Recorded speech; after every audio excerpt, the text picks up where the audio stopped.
আজকাল একটা সিগারেট খেতেও 16 টাকা লাগে। কেন যে এইসব ছাইপাশ খাওয়া শিখেছিলাম, এখন হাড়ে হাড়ে এই অভ্যাসটার প্রভাবটা টের পাচ্ছি। সারাদিনে 4টা বিড়ি খেতেও 65 টাকা লাগে।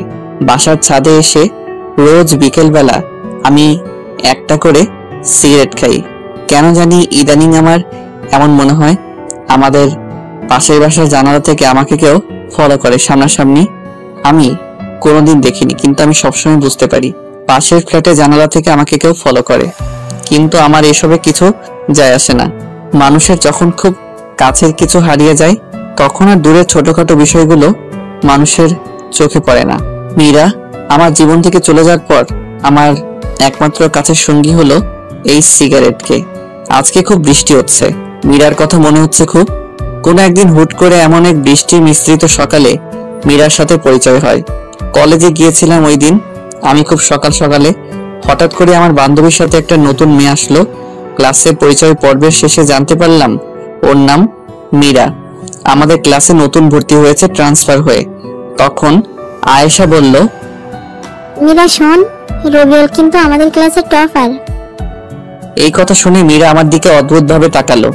আমি সেই তাকানোর মানেটা বুঝতে পারলাম না। অল্প কিছুদিনের মাঝেই আমাদের খুব ভালো বন্ধুত্ব হয়ে গেল। এমন একটা অবস্থা, মীরা আমাকে ছাড়া কিছুই বোঝে না। মীরা আসার আগে আমি কখনোই কলেজ মিস দিতাম না, কিন্তু এখন মাঝে মাঝে কলেজ মীরাকে নিয়ে ফুচকা খেতে যেতে হয়। একদিন হুট করে মীরা আমাকে প্রপোজ করে ফেলে। আমিও বেশি না ভেবে রাজি হয়ে যাই। খুব ভালোই চলছিল আমাদের রিলেশন, কিন্তু সময় যতই গড়াতে লাগলো মীরার আধুনিক হওয়ার স্বভাব বেড়েই যাচ্ছিল। মীরা যে সমস্ত পোশাক পরতো আমার একদম পছন্দ না। এটা নিয়ে মাঝে মাঝেই ঝগড়া হতো। একটু ঝগড়া হলেই মীরা আমার সাথে আর যোগাযোগ করতো না। আমি আগে কল দিয়ে সবসময় সরি বলতাম। মীরার সাথে কথা হতো ফেসবুকের রিলেশনের শুরুতে। মীরার ফেসবুকের পাসওয়ার্ড আমার কাছে ছিল। আমাদের কলেজে একটা নতুন ছেলে ভর্তি হয়। ছেলেটার নাম সাগর। ছেলেটা কলেজে আসতো দামি বাইক নিয়ে। ছেলেটার সাথে মেয়েরা গায়ে পড়ে কথা বলা শুরু করে এবং মীরাও ব্যতিক্রম কিছু করলো না। ইদানিং মীরা আমার সাথে কলেজে একদম কথা বলে না। একদিন মীরা বলল, শোনো, আমি চাই না কলেজের সবাই আমাদের রিলেশনের বিষয়ে জানুক, তাই এখন থেকে আমি কলেজে তোমার থেকে দূরেই থাকতে চাই। আর তুমিও আমাকে এখন থেকে কলেজের ভেতরে ডাকাডাকি করবে না। আমি মীরার প্রতি খুব দুর্বল ছিলাম। প্রথম প্রেম তো একটু বেশি কাজ করতো আবেগ। আমিও কলেজ টাইমে মীরাকে কিছু বলতাম না। একদিন আমি একটু আগেই কলেজে গিয়েছিলাম। সাধারণত মীরা সবসময় আগেই কলেজে আসতো, কিন্তু আমি ক্লাস শুরু হওয়ার কিছুক্ষণ আগে যেতাম। ওই দিন কলেজে গিয়ে এমন কিছু দেখবো তা কল্পনাও করতে পারি নাই। মীরা আর সাগর বকুল তলায় বসে বসে কথা বলছে। শুধু কথা বলছে বলে ভুল হবে, একজন হাসতে হাসতে আর একজনের গায়ের উপর পড়ছে। আমি কোনোভাবে এটা মানতে পারলাম না। সাথে সাথেই কলেজ থেকে চলে আসলাম। ভেতরটা আমার দুমড়ে মুচড়ে যাচ্ছে। মীরা কেমন করে সাগরের মতো ছেলের সাথে এইভাবে কথা বলবে? কোনো ধরনের সম্পর্ক ছাড়া এভাবে কেউ কথা বলতে পারে না। তাই ভাবতে লাগলাম। রাতে মীরাকে মেসেজ দিলাম, কিন্তু রিপ্লাই দিচ্ছে না। কল দিলাম, কল ধরছে না। এভাবে কিছুক্ষণ কল দেওয়ার পর ফোন বন্ধ দেখাচ্ছে। আমার তো মাথায় কিছুই ঢুকছে না। কি হচ্ছে আমার সাথে? মীরা আমাকে ব্লক করে দিছে। কিছুক্ষণ ভেবে মীরার ফেসবুক আইডিটা আমি লগ ইন করতে গিয়ে বুঝতে পারলাম মীরা ওর আইডির পাসওয়ার্ডটা পাল্টে নিয়েছে। আমি কোনোভাবেই আর মীরার সাথে যোগাযোগ করতে পারলাম না। পরের দিন কলেজে গিয়ে আমি মীরার সাথে কথা বলার চেষ্টা করলাম। তখন মীরা যা বলল তা সারা জীবন মনে থাকবে। আমার তোমার প্রতি কোনো ফিলিংস কাজ করে না। আমার তোমার সাথে আর থাকা সম্ভব না, তাই আমি আমাদের সম্পর্কটা এখানেই শেষ করতে চাচ্ছি। আজ থেকে তুমি তোমার মতো, আমি আমার মতো। মীরার কথা শুনে আমার না চাইতেও চোখের কোণে জল এসে পড়লো। ওর কথাগুলো শুনে আমি ওর হাত ধরতে গেলে উল্টো ভালোবাসার প্রতিদান হিসেবে ওই একটা থাপ্পড়ে আমি হুঁশে ফিরলাম। আমি বুঝে গেলাম মীরার হৃদয়ে আমার স্থান কোথায়। 4 মাস পর, ওই দিনের পর তেমন কলেজ যাই না। আর ওই দিন থেকে আমার নতুন সঙ্গী হয়েছে সিগারেট। কিছুদিন পর দাদা অসুস্থ, তাই আম্মু আব্বু তাকে দেখতে যাবে। তাই আব্বু আম্মুকে স্টেশন থেকে রেলে তুলে দিয়ে বাসায় ফিরলাম। সন্ধ্যার পর পর হুট করে বাসার দরজায় কে যেন নক করলো। এই অসময় কে আসলো আবার? আব্বু আম্মু তো চলে গেছে, এমন কেউ তো নেই যে আসবে। দরজা খুলতে আমি পুরো হা হয়ে গেলাম। এত মৌ আপু, আমাদের পুরো এলাকার ক্রাশ। আমার থেকে 1 বছরের সিনিয়র, যেরকম রাগিয়ে সেরকম সুন্দরী। আমি তো হা করে তাকিয়ে আছি আপুর দিকে। আপু বলল, এই কি রে, তুই হা করে তাকিয়ে আছিস কেন? মুখটা বন্ধ কর, না হলে মশা ঢুকবে গাধা। আর তুই এত বেয়াদব কবে থেকে হলি? আমি আবার বেয়াদব হলাম কবে? তো কাউকে দরজায় দাঁড় করিয়ে রাখাটা কোন ধরনের আদব? সরি আপু, আসো ভেতরে আসো। আসলে তুমি অসময়ে আমার বাসার দরজায়, তো তাই আমি একটু চমকে গিয়েছি। তো কেমন চলছে তোর দিনকাল? ভালোই চলছে। তোমার কি অবস্থা বলো আপু? আমার আর অবস্থা, দিনের 16 ঘন্টায় বই আর বই, বইয়ের দিকে তাকিয়ে থাকতে থাকতে চোখ বেচারা এখন আর একলা চলতে চায় না। সঙ্গী হিসেবে চশমাকে বেছে নিয়েছে। জানিসই তো, মেডিকেলে একটু বেশি ইচ্ছা। তোকে তো আমাদের বাসায় গিয়ে খেয়ে আসতে বলা হয়েছিল, কিন্তু তুই গেলি না। বাসায় কি করছিস? আসলে আপু আমার তেমন ক্ষুধা লাগেনি। থাক থাক, আর মিথ্যা বলতে হবে না, তোকে আমি খুব ভালো করে চিনি। তুই যে লজ্জা কুমার। এই নে নে, এই খাবারগুলো এনেছি, তুই খেয়ে নে। তুমি কষ্ট করে কেন আনতে গেলে খাবার আপু? আর আপু তুমি যে হোস্টেল থেকে বাসায় আসছো আমি তো সেটাই জানি না। আমার কথা কেন জানবে তুমি? তোমার তো জানার অনেক কিছু আছে। হোস্টেলের পরিবেশ খারাপ হওয়ার জন্য আমি 7 দিন পরেই বাসায় চলে আসছি। বাসা থেকে স্কুটি দিয়েই ক্লাস করি, সেটাও তো 1 বছর হয়ে আসলো। আর তুই কিনা বলছিস আমি বাসায় কবে আসছি? আচ্ছা এবার তুই খেয়ে নে। আপু তুমি চলে যাও, আমি পরে খেয়ে নেব। না না না না না, তোকে আমার জানা আছে। তুই এখনই খেয়ে নে, আমি টিফিন বাটি নিয়ে যাব। তারপর আমি খাওয়া শুরু করলাম। খাওয়ার সময় নানা ধরনের প্রশ্ন করছিল আপু। আচ্ছা তোকে একটা কথা বলি। বলো। তোর প্রতিদিন কয়টা করে সিগারেট লাগে? আপুর কথা শুনে আমি এত লজ্জা পাচ্ছিলাম যে আমার মুখ দিয়ে কোনো কথা বের হচ্ছিল না। আমি কিছু না বলে চুপ করে আছি। আরে বলে দে। আসলে আপু মাঝে মাঝে 2-1টা খাই। তুমি প্লিজ বাসায় এসব বলো না। সেটা পরে দেখা যাবে, এখন আমি যাই। খাবার খাওয়া শেষে আপু টিফিন বাটি নিয়ে চলে গেল। শুয়ে শুয়ে ফোনে টুকটাক লেখালেখি করছিলাম, এমন সময় আমার ফোনের পরিচিত টোনটা বেজে উঠলো। স্ক্রিনে তাকিয়ে দেখি মৌ আপুর নাম্বার। আমি আপুর নাম্বারটা সেভ করেছিলাম সেই 2 বছর আগে। এই 2 বছরে না কল এসেছে আপুর থেকে, না আমি কোনোদিন কল করেছি। এমনকি আপুর কাছে যে আমার নাম্বার আছে এটাই আমি বিশ্বাস করতে পারছি না। কাপা কাপা হাতে ফোনটা রিসিভ করে কানে রাখতেই, কিরে ফোন রিসিভ করতে এত সময় লাগে? আসলে আপু আমি ফোন থেকে একটু দূরে ছিলাম। থাক থাক, তোর আর মিথ্যা বলতে হবে না। আমি বুঝি না আপু, আমি মিথ্যা বলতে গেলে কেমনে ধরে ফেলে। তুই এখন যেই অবস্থায় আছিস ওই অবস্থায় আমার বাসার নিচে চলে আয়। কেন? এই তোর কাছে কোনো কিছু শুনতে চাইছি? তুই চলে আয়, 5 মিনিট সময় দিলাম। এত রাত করে কি দরকার? আমি যেমন ছিলাম লুঙ্গি আর টি-শার্ট পরেই মৌ আপুদের বাসার নিচে গেলাম। কিছুক্ষণ পরে আপু নিচে আসলো। আমার কেমন যেন লাগছিল। আমি সাধারণত লুঙ্গি পরে রাস্তায় বের হই না। আপু তো আমাকে দেখে হাসি শুরু করে দিল। আপুর হাসি দেখে আমার আর বোঝার বাকি রইল না যে আপু আমার লুঙ্গি পরার জন্য হাসছে। হাসছো কেন আপু? আমি কিন্তু চলে যাব তাহলে। তুমি তো বললে আমি যেমন আছি তেমন করে আসতে, আর বলে 5 মিনিটের মাঝে আসতে। তো আমি কেমনে করে এই অল্প সময় আবার কাপড় পাল্টে আসতাম? আর দেরি করে আসলেই তো বলতে যে বড়দের কথা রাখি না, বেয়াদব হয়েছি। ওরে রে, থাক বাবু, তুমি আর রাগ করো না। আপু আমাকে একদম বাবু বলবা না, আমি এখন ছোট না। থাক থাক, আর বলবো না বাবু। আপু এখন কিন্তু আমি চলে যাব। এই তোর কিন্তু সাহস অনেক বেড়ে গেছে, এখন একটা রিক্সা নিয়ে আয়। এত রাত করে রিক্সা কই পাবো? আমার কিছু অ্যাসাইনমেন্ট কালকে জমা দিতে হবে, আর সেগুলো আমার এক বান্ধবীর বাসা থেকে আনতে হবে। মহা ঝামেলায় পড়ে গেলাম তো। আপু এই রাত করে রিক্সা পাওয়া পসিবল না। তুমি তোমার স্কুটিটা বের করো। যাক, তোর মাথা থেকে জীবনে প্রথম ভালো কোনো আইডিয়া বের হলো। তুই দাঁড়া, আমি 1 মিনিটে স্কুটিটা বের করে নিয়ে আসি। কিছুক্ষণ পর আপু স্কুটিটা নিয়ে বের হলো। আপু একটা কথা বলি? বল। আমি ড্রাইভ করি। আচ্ছা এনে ধর। সত্যি বলতে আমি জীবনে কখনো কোনো লেডি বাইকের পেছনে বসিনি, আর বসতেও চাই না। মেয়ে মানুষের ড্রাইভিং এ আমি কমফোর্ট ফিল করি না। আমি ড্রাইভ করছি, আপু আমার পেছনে বসে আছে। এলাকা থেকে বের হওয়ার সময় মোড়ের টং দোকানে এলাকার উঠতে বসে ছেলেদের চোখ আমাদের এড়ালো না, সবাই হা করে তাকিয়েছিল। কিছুক্ষণ পর আপুর বান্ধবীর বাসার সামনে এসে উপস্থিত হলাম আমরা। আপু আমাকে বাইরে দাঁড় করে রেখে চলে গেল তার বান্ধবীর বাসায়। আমাকে যাওয়ার জন্য জোর করলেও আমি গেলাম না। প্রায় 20 মিনিট পর আপু বের হলো বাসা থেকে। এত দেরি করলো কেন? কিছু পেজ লেখার বাকি ছিল, সেটা লেখার জন্য দেরি হলো। আচ্ছা এবার চলো। চল। কিছুক্ষণ যাওয়ার পর হুট করে আপু বলল, রবিউল বাইক থামা। আমি বাইক থামালাম। কেন থামাতে বললে আপু? চল ফুচকা খাই। এখন এই রাত করে ফুচকা খাবে তুমি? আমরা দুজনই খাবো। আসলে রবিউল জানিস, আমি জানি না আমি দেখতে কতটা ভালো বা খারাপ, কিন্তু জানিস ফুটপাতে বা কোথাও গিয়ে কিছু খেতে চাইলে হয়তো ছেলেরা টিস করবে, আর সেটা না হলে এমন ভাবে তাকিয়ে থাকবে যেন খাবারের বদলে আমাকেই গিলে খাবে। তার জন্য ইচ্ছে থাকা সত্ত্বেও বেশিরভাগ সময়ই বাইরের কোনো কিছু খাই না আমি। এখন তুই আছিস পাশে, প্লাস লোকজনও নেই তেমন, তাই খেতে ইচ্ছে হলো। আচ্ছা চলো আপু। আমরা দুজনে মিলে ফুচকা খেলাম। আপু খুব ফুচকা পছন্দ করে, সেটা আমি বুঝতে পারলাম। খাওয়া শেষ করে চলে আসলাম আমরা। আপুকে বাসায় নামিয়ে আমি চলে আসলাম আমার বাসায়। এসে আমি চলে গেলাম ছাদে। 5-7 ঘন্টা হয়ে গেছে সিগারেট থেকে দূরে আছি। খুব প্যারা হয়ে গেছে সিগারেটের জন্য। দুটো সিগারেট আর লাইটার নিয়ে চলে গেলাম। কেন জানি আজকে আপুর সাথে কথা বলার সময় বেশ কয়েকবার মীরার কথা মনে পড়েছিল আমার।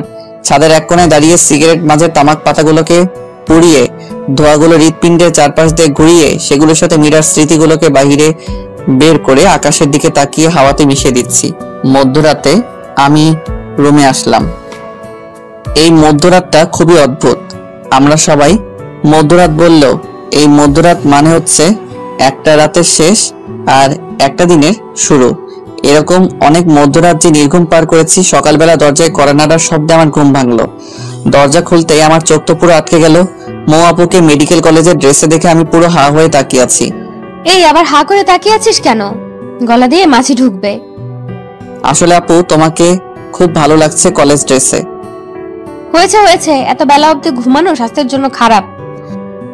আপু জানি আমি ভালো ভালো কাজ করলে যে সবকিছু আমার সাথে ভালো হবে সেই কথা আমি বিশ্বাসী না। আচ্ছা আচ্ছা, তোর এই কাপ্রিক কথা আমাকে বলতে হবে না। এই নে তোর খাবার, তাড়াতাড়ি খেয়ে নে।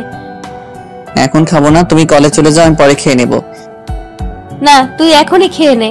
আমাকে আজকে কলেজে তোকে ড্রপ করতে হবে। আমার স্কুটির চাকায় প্যারেক ঢুকেছে, তাই তুই তো জানিসই গাড়ি ধরে যেতে চাইলে আমি আর কলেজে পৌঁছাতে পারবো না। ইচ্ছে থাকা না সত্ত্বেও এখন আমাদের কলেজ ধরে মৌ মেডিকেল কলেজের সামনে দিয়ে নিয়ে যেতে হবে। 4 মাস যাবত আমি শহরে বের হই না, ভালো লাগে না লোকালয়ে এখন আর আমার। সত্যি বলতে আমি আর আমাদের কলেজে যেতে চাই না। তার বড় কারণ হলো মীরা আর আমার অসংখ্য স্মৃতি রয়েছে ওই কলেজের সাথে। খাওয়া দাওয়া করে রেডি হয়ে মৌ আপুকে নিয়ে বের হলাম। সাথে আমার আব্বুর দেয়া ডিসকভার 100 সিসি গাড়িটি। নিজের বাইক থাকার জন্য আমি মাঝে মাঝে বাইক নিয়ে যেতাম কলেজে, কিন্তু কম দামি হওয়ায় মীরা কখনো আমার বাইকে চড়েনি, আমিও কখনো জোর করিনি। আমার নিজেরও কিছুটা লজ্জা লাগতো। কলেজের সবারই প্রায় দামি দামি বাইক, আর সেখানে আমার এত কম দামি বাইক। আমি নিজেও তাই কলেজে খুব বেশি নিয়ে যেতাম না বাইক, বাস ধরে যেতাম কলেজে। অনেকদিন পর আমার বাইক বের করলাম। আব্বু খুব যত্নে রাখতো বাইকখানা। আপুকে নিয়ে কলেজের উদ্দেশ্যে রওনা দিলাম। বাইকের মিটার 50-এর আশেপাশে, স্বাভাবিকভাবে চালাচ্ছিলাম বাইক। আচ্ছা রবিউল, একটা কথা বলবি আমায়? তোর মনে ঠিক আমার সম্পর্কে কি ভাবনা আছে? ঠিক বুঝতে পারলাম না আপু, তোমার সম্পর্কে কি ভাবনা থাকবে আর? মানে আমি তোর কাছে মানুষ হিসেবে কেমন? তুমি একটু রাগী, কিন্তু মনটা খুব ভালো তোমার। বেশ কিছুক্ষণ পর আমি আমার কলেজের সামনে গিয়ে আটকে গেলাম রাস্তায় জ্যামের জন্য। বেশ কিছু বন্ধুর সাথে রাস্তায় দেখা হলো। আমার পেছনে মৌ আপুকে দেখে তো সবাই জেলাস ফিল করছিল। খুব কাছের কয়েকজন বলে দিল, দোস্ত তাহলে ডক্টরের সাথে হয়ে গেল। এরকম কমেন্ট আমি লজ্জায় মাথা তুলতে পারছিলাম না। আপুর দিকে তাকিয়ে দেখে উনি মুচকে মুচকে আসছে। সামনে একটা বাসের চাকা ফেটে গিয়েছে। কমপক্ষে 20 মিনিট তো লাগবেই। যেখানে বাঘের ভয় সেখানেই রাত হয়। দেখে আমার বন্ধু রাতুল আসছে। আমাকে পচানোই ওর সবচেয়ে প্রিয় স্বভাব। দোস্ত, তুই এখানে আটকে আছিস? আর ওইদিকে পুরো কলেজের তো এখন টপ নিউজ তোর ডক্টর গার্লফ্রেন্ড। তা দোস্ত, ভাবি কিন্তু দেখতে আগুন সুন্দরী। এতদিন তাহলে কলেজে না আসে ভাবিকে সময় দিতে ভালোই। তো ভাবির সাথে একটু পরিচয় করিয়ে দে, নাকি সেটাও দিবি না? আমি কিছুই বলতে পারছি না। ভাবি, আমি রাতুল। আমি রবিউল, একই সাথে একই বিভাগে পড়ছি। আমি মৌ, এখন ঢাকা মেডিকেল কলেজে পড়ছি। মনে মনে তো সে আল্লাহকে ডাকছি। এখন যদি আপু বলে দেয় সে আমার বড় বোন, তাহলে লজ্জায় মাথা কাটা যাবে। আচ্ছা ভাবি, আপনাদের সম্পর্ক কতদিনের? এই তোর এখন এসব জানতে হবে না। রাস্তায় দাঁড়িয়ে কেউ এসব কথা বলে, এখন সময় নেই। আরে দোস্ত, এমন করিস কেন? রাস্তায় তো জ্যাম, আর কতদিন তোর সাথে কথা হয় না। মনে চাইতেছে রাতুলকে কলেজের পুকুরে যদি ডুবাইতে পারতাম। আমরা রিলেশনে গিয়েছি 4 মাস হলো প্রায়। আর কিছু জানার আছে কি রাতুল? না ভাবি, আর কিছু বলার নেই। সময় করে একদিন আমাদের ক্যাম্পাসে আসবেন, কিন্তু অনেক আড্ডা দিব। সময় পেলে অবশ্যই আসবো একদিন। হারামজাদা, তোর ভাবি বলার স্বাদ যদি না মিটাই তো আমার নাম রবিউল না। হারামি, তুই আমারে এমন অবস্থায় ফেলেছিস সেটা আমি জানি। জ্যাম ছেড়ে গেছে। রাতুলকে বিদায় জানিয়ে আমি বাইক স্টার্ট দিয়ে আপুকে নিয়ে মেডিকেলের দিকে ছুটলাম। আমার লজ্জার ঘোর এখনো কাটেনি, একদম চুপ করে আছি। কিরে, তোর কি কথা বলা বন্ধ হয়ে গেল নাকি? আসলে আপু সরি, প্লিজ তুমি কিছু মনে করো না। আসলে কলেজের বন্ধুরা এমনই, তিলকে তাল বানিয়ে ফেলে। সেটা আমি বুঝেছি। ধন্যবাদ আপু, তুমি অনেক মিথ্যা বলে হলেও আমার মান সম্মানটা বাঁচিয়ে দিছো। আপুর কলেজের সামনে এসে গিয়েছে, আপুকে নামিয়ে দিয়ে চলে আসলাম। বাসায় এসে শুয়ে আছি, ফোনে আম্মুর সাথে কথা হলো। দাদার অসুখ নাকি আরো বেশি, ওনাদের আসতে ভালোই সময় লাগতে পারে। আমিও তেমন কিছু বললাম না। আপুর সাথে এই 2 দিন সঙ্গ দিয়ে আমার মনটা কিছুটা হালকা হয়েছে। অনেকদিন পর বই নিয়ে বসলাম। বিগত 4 মাসে বইয়ের সাথে সম্পর্ক বিচ্ছেদ ছিল। টানা 4-5 ঘন্টার মতো পড়লাম। হুট করেই মৌ আপুর কথা মনে হলো। আপুকে তো আমি রেখে আসছি কলেজে। আপু যদি আসার সময় গাড়িতে করে আসতে চায় তাহলে অনেকগুলো বাস পাল্টিয়ে আসতে হবে, অনেক টাইম লেগে যাবে। কেন যেন আমার অবচেতন মনের কথা শুনে আমি বাইক নিয়ে চলে গেলাম আপুকে নিয়ে আসার জন্য। আপুর কলেজের সামনে গিয়ে দেখি 3:20 বাজে। বেশ কিছুক্ষণ ওয়েট করার পর আপুকে দেখতে পেলাম। আপু কিছুটা দূর থেকে আমাকে দেখে একটা তৃপ্তির হাসি দিল। আপুর হয়তো আমাকে দেখে অবাক হলো। কিরে, আবার কি মনে করে এসেছিস? কেন, এসে কি তোমাকে ঝামেলায় ফেললাম নাকি? আমি কি তোকে বলছি নাকি তুই এসে আমায় ঝামেলায় ফেলেছিস? তুই অনেক দায়িত্বশীল হয়ে গিয়েছিস দেখা যাচ্ছে। আপুকে নিয়ে আসার সময় আপু বাইক থামিয়ে হোটেলে খাবারও খাওয়ালো আমায়। আপু হয়তো আমার চেহারা দেখে বুঝেছিল আমি দুপুরে খাবার খাইনি। যদিও আমি বাহিরের খাবার খুব একটা খাই না, কিন্তু আপুর জোরাজোরিতে তবুও খেতে হলো। আপুকে বাসার সামনে নামিয়ে দিয়ে আমি চলে আসলাম বাসায়। সারা দিনটা ভালোই কাটলো। অনেকদিন পর একটা সম্পূর্ণ দিন ভালো কাটলো। সন্ধ্যার পরপরই পড়তে বসলাম। রাত 9টার দিকে কলিং বেলের শব্দ। ক্রিং ক্রিং। আপু আসছে। আপু টিফিনের বাটিটা আমার হাতে দিয়ে বলল, যা তাড়াতাড়ি একে গরম গরম খাবার খেয়ে নে। আপু, প্রতিদিনই আমার প্রিয় প্রিয় খাবার রান্না হয় নাকি তোমাদের বাসায়? আরে সেরকম না, কাকতালীয় ভাবেই হয়তো তোর প্রিয় খাবারগুলি রান্না হচ্ছে আমাদের বাসায়। আমিও ব্যাপারটা সিরিয়াস ভাবে না নিয়ে খাওয়া শুরু করলাম। অর্ধেক খাওয়ার পর তাকিয়ে ভদ্রতার খাতিরে আপুকে জিজ্ঞাসা করলাম, আপু তুমি খেয়েছো রাতের খাবার? না, আমি খাইনি। আমি একটু লেট করেই খাই রাতের খাবার। বলো কি, তোমাকে বসিয়ে রেখে আমি খেয়ে যাচ্ছি? এত খাবার আমি এমনিতেও খেতে পারবো না, আসো দুজনে মিলে খাই। না, তুই খেয়ে নে। কি হবে খেলে? ছোটকালে তো অনেকবার দুজন মিলে খেয়েছি আমরা। বাহ, তোর দেখি ছোটবেলার কথাও মনে আছে। তো মনে না থাকার কি আছে? আমার সবকিছু ভালোভাবে মনে আছে ছোটকালের। আসো আপু, আমি তোমাকে খাওয়াই দেই। আপু না করলো না, এগিয়ে আসলো আমার দিকে। আমি আপুকে খাওয়াই দিলাম। যদিও আমি আমার লাইফে কাউকে কখনো খাইয়ে দেইনি, তাই আমার একটু কষ্ট হচ্ছিল। আপু সেটা ঠিকই বুঝতে পারলো। রবিউল, তোর বউটা খুব ভাগ্যবতী হবে, দেখিস তোকে অনেক ভালোবাসবে। আপুর কথা শুনে লজ্জা পেলাম আমি খুব। খাওয়া শেষ করে আমি আর আপু আরো বেশ কিছুক্ষণ গল্প করলাম। গল্প করতে করতে ঘড়ির দিকে তাকিয়ে দেখে 11টা বেজে গিয়েছে। আপু অনেক রাত হয়ে গিয়েছে, চলো তোমাকে তোমার বাসায় দিয়ে আসি। আপুকে বাসায় দিয়ে পর্যন্ত পৌঁছে দিতে গিয়ে কাকা কাকির সাথে দেখা হলো। কেমন আছো রবিউল তুমি? ভালো আছি, আপনারা কেমন আছেন? এই তো বাবা, আছি ভালোই। তুমি একদমই তো ভুলে গিয়েছো আমাদের। ছোটকালে সারাদিন থাকতে ময়ের সাথে, এখন বড় হয়ে বছরে একবারও আসতে পারো না। আমরা তো তোমাকে নিজের ছেলের মতনই দেখি। আসলে কাকি তেমন না, পড়াশোনা চাপে আমি বাসা ছেড়ে খুব কম বের হই। আর বোঝাতে হবে না, আজকে রাতে এখানেই থাকো। বাসায় তো কেউ নেই, আর বাসায় যেতে হবে না। এমন ভাই বললো কাকি, আমি না করেও কাজ হলো না। একটু ফ্রেশ হয়ে শুয়ে পড়লাম। ঘুম ঘুম ভাব হতে আপু আসলো রুমে। কিরে, তুই দরজা না লাগিয়ে ঘুমিয়েছিস? দরজা লাগানোর কথা মনে ছিল না? তো কি মনে করে তুমি এই রুমে? কিছু মনে করো না, দেখতে আসলাম তোর ঘুম হচ্ছে কিনা। এই রুমে মশারিও নেই, তাই কয়েল নিয়ে আসলাম। ধন্যবাদ আপু, অল্প অল্প মশাই কামড়াচ্ছে। মৌ আপু মুখ ধুয়ে আসছে, কানের পাশটায় বিন্দু বিন্দু পানি গড়িয়ে পড়ছে। আমি লুকিয়ে দেখতে লাগলাম আপুর দিকে, কিন্তু যা হবার তাই হলো। আপুর চোখে ধরা খেলাম। কিরে, তুই হা করে কি দেখছিস? আমি আমতা আমতা করে বললাম, কই কি কিছু না। খুব চালাক হয়েছিস তাই না?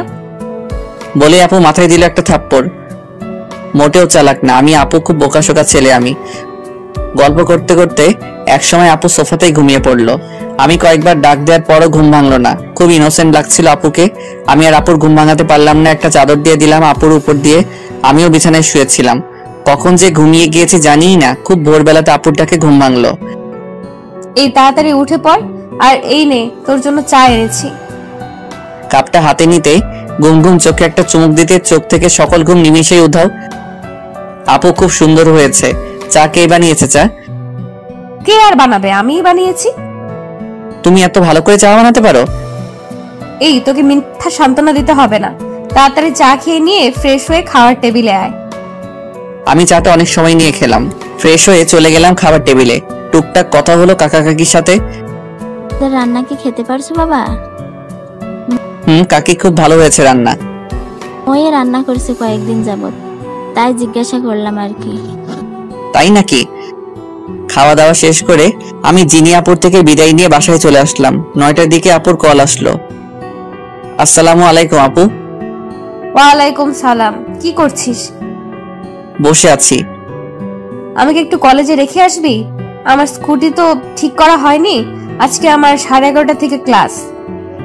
আচ্ছা একসাথেই যাবনি। ওকে, তুই যখন বের হবি তখন আমায় কল দিস, তাহলেই হবে। আচ্ছা আপু। কিছুক্ষণ পর রেডি হয়ে বাইক নিয়ে চলে গেলাম আপুর বাসার নিচে। কল দিয়ে আপুকে আসতে বললাম। কিছুক্ষণ পরে আপু এসে উপস্থিত হলো। তারপর আপুকে নিয়ে রওনা দিলাম।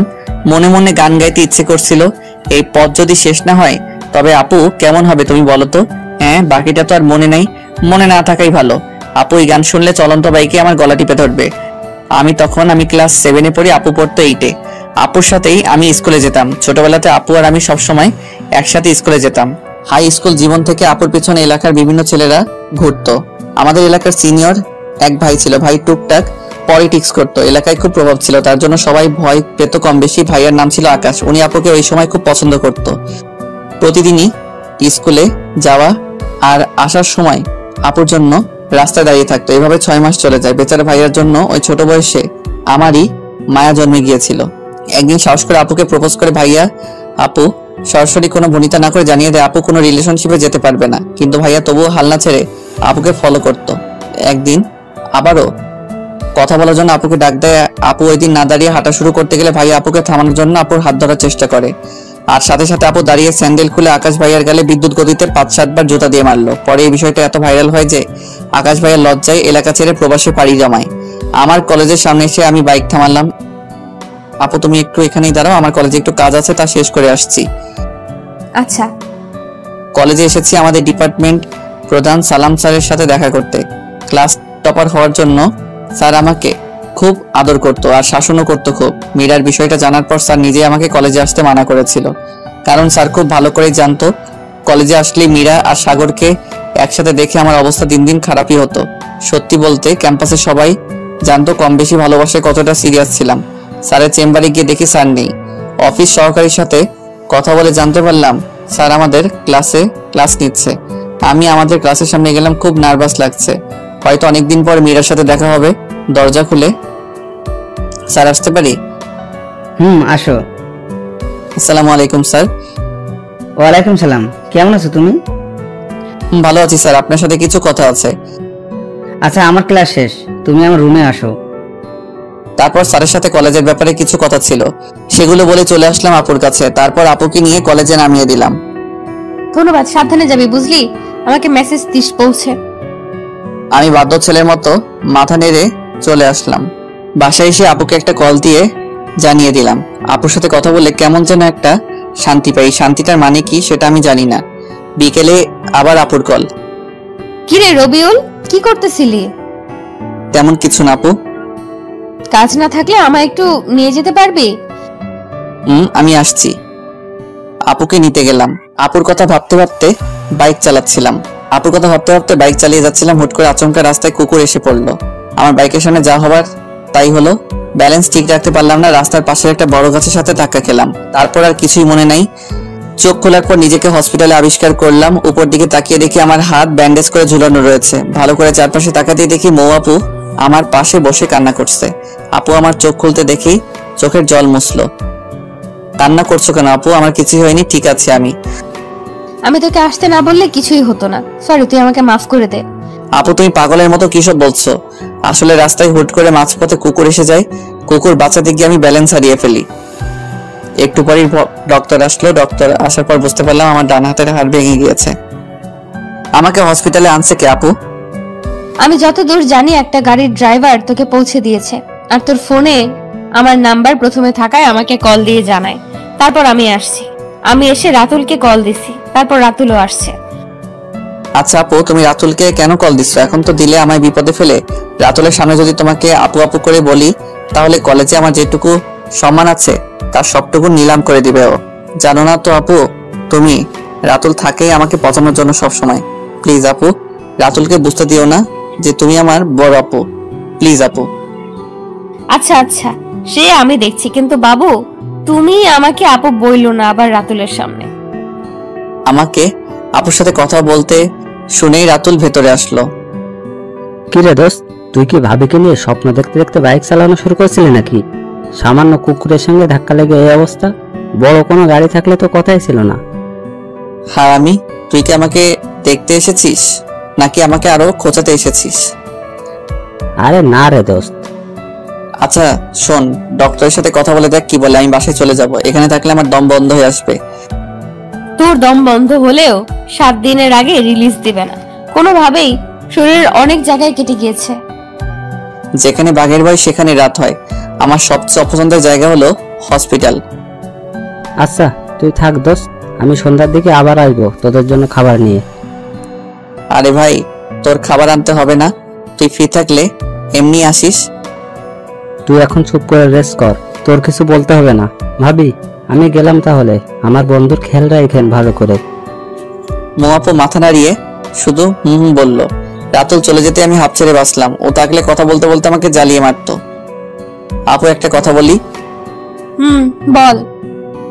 আমার তো আপু হসপিটালে থাকলে দম বন্ধ হয়ে আসবে। তুমি তো হবু ডক্টরই, দেখো না ডক্টরের সাথে কথা বলে কিছু করে আমাকে বাসায় নিয়ে যেতে পারো নাকি?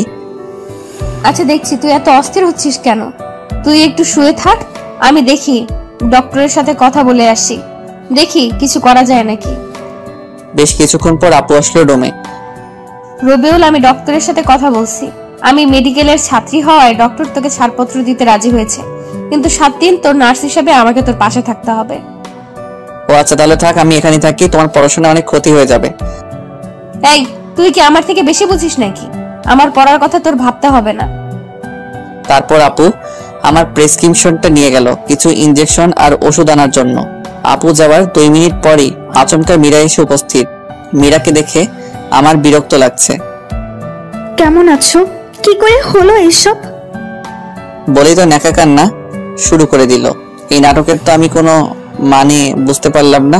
আমার মুখ দিয়ে কোনো কথা বের হচ্ছিল না মীরার সাথে কথা বলার জন্য। আমার ভেতরে কোনো কথা নেই। এমন সময় মৌ আপু এসে পড়লো। আপুকে দেখে মীরা আমার শরীর ধরে কান্না করছিল। মৌ আপুর দিকে তাকাতেই দেখি আপুর মুখটা কালো হয়ে গিয়েছে। আপু পুরো একটা বিব্রতকর অবস্থায় পড়ে গেল। রবিউল, কে উনি তোমার? কেউ না তেমন, আমাদের ক্লাসেই পড়ে। আমার কথা শুনে এক মুহূর্তে মীরার কান্না থেমে গেল। তেমন কিছু না বলে আপু আর আমার থেকে বিদায় নিয়ে চলে গেল। আমি কিছুতেই হিসাব মিলাতে পারতেছি না। মীরা কেন আসলো হসপিটালে? এটা কি আমাকে নিয়ে মীরার নতুন কোনো গেম? মীরা চলে যাওয়ার পর আমি আর আপু একটা সিএনজি করে আপুদের বাসায় চলে আসলাম। আপুর চোখের দিকে আমি তাকাতেই পারছি না। একটু পর পরই আপুর চোখ দিয়ে জল পড়ছে। আপু প্লিজ, তুমি আর কান্না করো না। তুমি এভাবে যদি কান্না করো তাহলে আমি একটু সুস্থ হব না। চোখের জল মুছে জোর করে হাসার চেষ্টা করলো আপু। কিছুক্ষণের মধ্যে বাসায় পৌঁছালাম, কিন্তু হাত ভাঙা থাকায় খাওয়া নিয়ে বাজলো বিপত্তি। আমি চামিচ দিয়েও ভাত তুলতে পারছিলাম না। পুরো হাতই শক্ত করে ব্যান্ডেজ করা বাধ্য হয়ে আপু আমাকে খাওয়াই দিচ্ছিল। আপু তুমি এত ভালো করে খাওয়াই দিতে শিখলে কই থেকে? এর আগে কাকে কাকে খাওয়াইছো? আমার লাইফের ফার্স্ট কাউকে আমি নিজের হাতে খাইয়ে দিতেছি, বুঝলি? বুঝেছি আপু। কি বুঝলি? এটাই যে আপু তুমি সব বিষয়ে পারফেক্ট একজন মানুষ। আপু একটা কথা বলি। বল। তোমার বিএফ নেই? আছে আমার বিএফ। আপুর বিএফ আছে, এই কথাটা শুনে আমার ভেতরটা নাড়া দিয়ে উঠলো। আপু আমি আর খাবো না, আমার পেট ভরে গিয়েছে। আপু চলে গেল প্লেট রেখে আসতে। বুঝলাম না আপুকে তো আমি ভালোবাসি না, তাহলে আপুর বিএফ আছে এটা শুনে আমার কষ্ট হচ্ছে কেন? তবে কি আমি আপুর প্রেমে পড়ে গিয়েছি? না, এসব ভাবাও ঠিক না। আপু কিছুক্ষণ পর রুমে আসলো। কিরে রবিউল, মন খারাপ নাকি তোর? একটু মন খারাপ, আব্বু আম্মুর কথা মনে পড়েছে। ও আচ্ছা, তুই শুয়ে শুয়ে বিশ্রাম নে। তাহলে কোনো কিছু লাগলে আমায় ডাক দিস। আমার কিছু পড়া আছে, আমি পড়তে বসবো। আচ্ছা আপু, যাও তুমি। আর শোনো আপু, কাকা কাকিকে বলো তারা যেন আমার অ্যাক্সিডেন্টের কথা আব্বু আম্মুকে না জানায়, শুধু শুধু চিন্তা করবে। আচ্ছা, সেটা আমি এখন বলে দিচ্ছি, তুই বিশ্রাম কর। আপু চলে গেল। আপু যাওয়ার সাথে সাথেই কেমন যেন শূন্যতা অনুভব করছি। শুয়ে শুয়ে অতীতের কথাগুলো ভাবছি, কত না সুন্দর ছিল দিনগুলো। মীরা এসে আমার জীবনটা এলোমেলো করে দিচ্ছে। সত্যিকারের ভালোবাসা মানুষের জীবনকে যেমন সুন্দর করে তোলে, মিথ্যে ভালোবাসা তেমনি জীবনকে বিস্ময় করে তোলে। এজন্যই হয়তো কোনো একজন বলেছেন, মদ খা, পারলে গাঁজা খা, তবু প্রেম করিস না। কলিজাটা পচে যাক, তবু ভেতরটা ভালো থাক। 11টার দিকে আপু আসলো রুমে, সাথে 2 কাপ কফি এনেছে। এই নে কফি খা, ভালো লাগবে। আপুর থেকে কাপটা নিয়ে চুমুক দিতে ভেতরটা শান্ত হয়ে গেল। অসাধারণ কফি বানিয়েছে আপু। কফি খেতে খেতে গল্প করছিলাম। আচ্ছা আপু, তুমি কিন্তু বললে না তোমার বিএফ আছে কিনা। এই, তুই আমার বিএফ এর খোঁজ খবর নিয়ে কি করবি বল? তোর কি মনে হয় আমার বিএফ আছে? মেডিকেলে পড়ে আবার বিএফ? আমার সম্পর্ক ওই ডিপার্টমেন্টের বইয়ের সাথে। আপুর কথা শুনে তৃপ্তি পেলাম। আচ্ছা, তোর জিএফ নেই? তুই তো ডুবে ডুবে জলপান করিস। সত্যি বলতে আমিও সিঙ্গেল এখন। আপু কিন্তু একটা রিলেশনে ছিলাম আমি অতীতে, কিন্তু মেয়েটা অল্পতেই ধোকা দিয়ে চলে গেছে। আমার কথা শুনে আপু এভাবে হাসবে এটা আমি ভাবিনি। আপুর হাসির শব্দে আমার হৃদয় খুব আঘাত করলো। আমার কি দোষ নাকি আমার দোষ এটাই, আমি অন্ধের মতো আমার ভালোবাসার মানুষটিকে বিশ্বাস করেছি। আমার চোখ দিয়ে অজান্তেই জল এসে পড়লো। আরে পাগল, সরি, কান্না করে দিতে হবে না। আরে কলেজ লাইফে 2-1টা প্রেম বিচ্ছেদের ঘটনা স্বাভাবিক, বুঝলি? দেখিস ওই মেয়ের চেয়েও ভালো একজন আসবে তোর জীবনে। তুই শুধু মন দিয়ে পড়াশোনা কর, ক্যারিয়ারে ফোকাস রাখ। এখন নতুন করে আর রিলেশনে জড়াস না। আর বেশ কিছুক্ষণ গল্প করে আপু আমাকে গুড নাইট জানিয়ে চলে গেল। আমিও ঘুমিয়ে পড়লাম। আপু চলে যাওয়ার পর বেশ কিছুক্ষণ আপুকে মিস করলাম। ধীরে ধীরে আপুর সাথে ক্লোজ হয়ে যাচ্ছি। খুব ভালো লাগে আপুর সঙ্গ। এখন আমার আপুর সাথে যতক্ষণ থাকি একবারের জন্য মীরার কথা মনে হয় না আমার। পরের দিন সকালে কাকি আর মৌ আপু ঝগড়া হচ্ছিল। আমি অবশ্য ঝগড়ার কারণ বুঝতে পারলাম না, শুধু বুঝতে পারলাম আপু যেন কি নিয়ে কাকির সাথে তর্ক করছিল।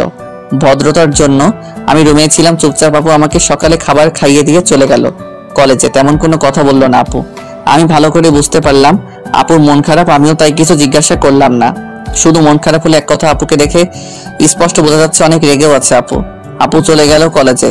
আপু চলে যাওয়ার পর কাকির সাথে কথা বলে বুঝতে পারলাম মৌ আপুর বিয়ের কথা চলছে। বিয়ের অনেক আগে থেকেই ঠিক প্রায়, কিন্তু আপুর জন্য হয়নি। এসএসসি থেকে কাকা কাকি জোর করছে বিয়ের জন্য, কিন্তু আপু পড়াশোনার অজুহাত দেখিয়ে 3 বছর যাবৎ বিয়েটা আটকে রেখেছে। যে ছেলের সাথে বিয়ে ঠিক সে আপুর খালাতো ভাই। আমেরিকান প্রবাসী, বিয়ের পর হয়তো আপুকেও সাথে করে নিয়ে যাবে। আপুকে আমেরিকার একটা মেডিকেলে ভর্তির ব্যবস্থা করে দিবে। কাকির সাথে কথা বলে আমার ভেতর থেকে যেন শক্তি হারিয়ে গেল। আপুর সংস্পর্শে এসে আমি অনেকটা স্বাভাবিক জীবনে ফিরেছি। আর আপুকে এত তাড়াতাড়ি হারিয়ে ফেলবো এটা আমি কল্পনাও করিনি। সারাটা দিনই রুমে শুয়েছিলাম। ঘুমানোর অনেক চেষ্টা করলেও মোটেও ঘুমাতে পারলাম না। বিকেল বেলায় একটু ছাদে গেলাম। ফোনটায় গান বাজিয়ে আমি বসে বসে সূর্যাস্ত দেখছিলাম। এমন সময় হুট করে আপুর ডাকে হুঁশ ফিরল। কিরে, ছাদে কি করছিস একা একা? আমি তোকে সারা বাসা খুঁজে ক্লান্ত হয়ে গিয়েছি। তা তোর কি মন খারাপ নাকি? না, মন খারাপ নেই, এমনি বসে আছি একটু।